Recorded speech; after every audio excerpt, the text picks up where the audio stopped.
Hey everyone, I guess I've kind of broken my fast as far as surplus purchases go. I wish it were something a little more exciting, but all this is just another Carcano 91 TS. When you order these from most retailers, it's actually kind of random whether you get an actual 91 TS or a 9128, and they're essentially the same thing. They just have a different stock, different bayonet mounting system, and I believe, again, I'm not an expert, but a lot of 91 TSs were retrofitted to the 9128 configuration, which I believe this is an example of one of those. And initially I didn't even really want to make this purchase, but basically once, the reason why of course is because I already have a 91 TS and a 9128, so I figured why bother, but it seems like a lot of these hit the country. Actually, if you watch the AIM surplus like inventory update video, not the last one, I think it was the one prior to that, but they mentioned that they're not really getting into Carcanos, but they import our PW arms. So this is a different one from like Royal Tiger and IO. Brought in 80,000 of these things, which is a pretty remarkable number.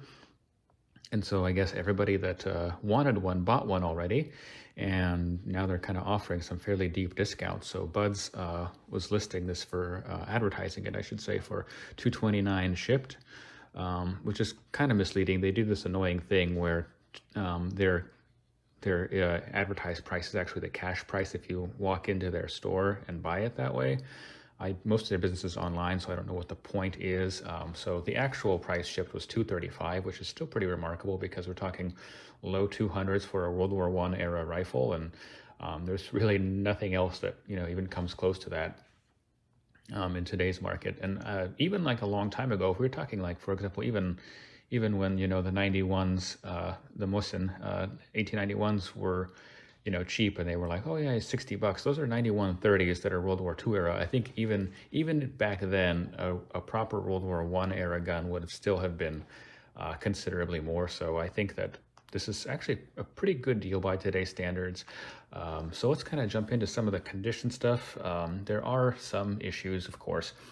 So that kind of jumped out at me. I haven't cleaned this yet whatsoever. This is pretty much how it came right out of the box. So as you can see, it's a little grimy, but not too bad. But we do have a crack right there at the front of the upper handguard. And there's another one. Let me see if I can get it to focus on it right there on the rear of the upper handguard as well. So that's something that would probably need to be repaired. And then a other kind of odd thing here is we do have some graffiti on the stock. I don't know when that was done or why. It's kind of sloppy. I can't quite make it out, but that's there. That doesn't bother me quite as much. This diagonal line kind of coming, you can see from the safety downward, that's not a crack, that's just a scuff. Let me see if I can get it to focus. So that's just on the surface. That's not such a big deal. There looks to be either a really thin crack or maybe that's not one here on the rear tang, if I can get it to focus. But I'm not even sure if that's a crack or not. So not too worried about that particular one. If it grows or something like that or becomes a crack, should be a relatively easy fix. So focusing on the bolt here. So this is one thing that Buds kind of did better than the last time I ordered from them. If you've seen my previous videos, I also have a 9124 from them. For that particular one, the bolt was like sticking out of the box, just poking right through, and the box was all bent. It seems like either somebody, enough people complained or they saw reviews or something, but they seem to have learned their lesson. And so for this particular one, they actually took the bolt out and put it in a separate bag that was bubble wrapped, and so that kept that from happening. So it looked a little bit better packed than it was. So that's positive. As far as the bore goes, I haven't cleaned it out yet. It does look pretty dirty, and Cosmolini as well. I guess that's I'm sure a real word, but in any case, at least it passes the bullet test. So this here is a 123 grain soft point. So these are by reputation undersized, and yet, as you can see here, it still seems to not swallow the round entirely. So that's not a guarantee that it would necessarily be a good shooter, but it's a good first sign. So there's that. Let me kind of show some of the other little underside stuff going on. So another area of potential concern, of course, and this is common for these PW Arms imports, is just the way they were stored or preserved. You can see there's some rust on that screw at the front of the magazine assembly. It seems like it's fairly typical, so that's going to take some cleaning. And then there's also some pitting towards the back, but no actual rust that I can see, so I don't know if that got cleaned already or something, but there's that. This particular one, by the way, is 1917 Brescia manufactured, and then there's a FAE, I don't know if that's showing up or not, stamp as well. So that was re-arsenaling. Either that's when it got refurbished, or that's when it got kind of switched over to the 9128 configuration, but there's that.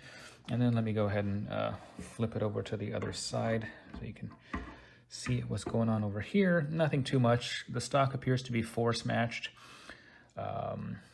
So yeah, to the rest of the gun, I guess I should add. But there's some surface rust right there on the magazine assembly. That's not going to be any trouble at all to remove. Sling swivel is super grimy. There is some kind of a fungus or mildew situation going on here in the channel for the cleaning rod, which is missing. It's unfortunate, but they never promised it would be there. So that's going to take a little bit of cleaning as well. So that's kind of it condition-wise as far as what there is to see. Sorry about the noise that just made. But definitely a worthwhile purchase. Now, as I'd mentioned before, if 80,000 of these hit the country, I don't know how many of them have sold already. I don't know if 15,000 have sold and the rest are kind of going to languish for a while and it's going to be fairly slow. So if that happens, you may even see a slight reduction in price still, but then again, I don't know. It could also be that most of them are already gone and this is your last opportunity. Now, for some reason on the Buds website, you can choose your serial number, but it's not the original assigned serial number. It's the one that the importer assigned, which is different than the one that is on the actual original. So I don't know what the point of that is, but their list, when I last checked, is super, super long. So they do seem to have quite a few of these. They also have the cavalry carbines, and a lot of other people have those as well. So prices may actually get a little better, but they may not. I don't know. But of course, once supply runs out and it's really truly gone, then you can kind of expect to see things start to prices start to climb up again. So I don't know that I'm not sure that I would hold out for much better prices than this, but again, you can do with that information as you will. Yeah, and that's about all I have to say on that. Thank you for watching.